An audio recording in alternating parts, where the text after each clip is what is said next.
Ainda estou fazendo um pouco de confusão sobre histeria, neuroses mistas, neurastenia e neurose de angústia. Qual é a diferença marcante entre elas?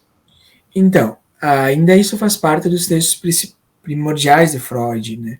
Ainda anteriores a 1900, no estudo sobre histeria, e esses textos também da primeira década, mais ou menos até mais 1905, um pouquinho por aí de 1900, né? Na qual Freud fala desses diferentes termos, e as neuroses mistas, por exemplo, seria uma pessoa que tem histeria e tem fobia, uma pessoa que tem neurose de angústia e algum outro problema, né? Futuramente, então, Freud vai estar trazendo o que são as psiconeuroses, que são as neuroses de a neurose obsessiva, a fóbica e a histérica. São as chamadas psiconeuroses, então, aqui, né? Podem ser mistas, pois dificilmente alguma parece pura.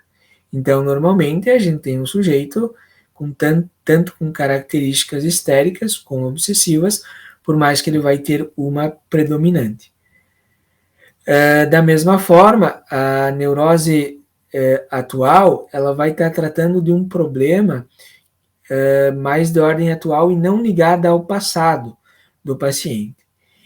Esses textos de Freud dão seguimento a uma proposta de discussão do que hoje a gente entende como os casos limites e da psicossomática, pois ele vai estar exatamente falando de pacientes que não conseguem fazer uma ligação ao passado. Enquanto que na psiconeurose a gente tem uma ligação com a infância, aqui essa ligação não se estabelece. Não que ela não tenha, mas para o paciente isso não faz sentido. Ele sofre mais de acordo com as questões do momento. Então, esse sentido é algo a ser construído durante sua análise.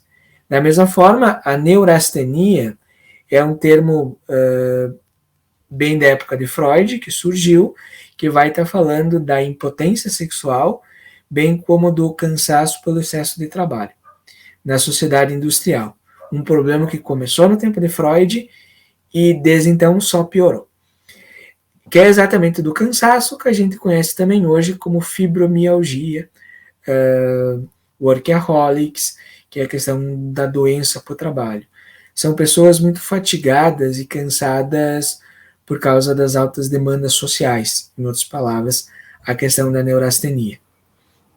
Então aqui se faz mais ou menos a diferença entre elas, de como a gente consegue ligar ao passado e como elas estão ligadas a um problema atual.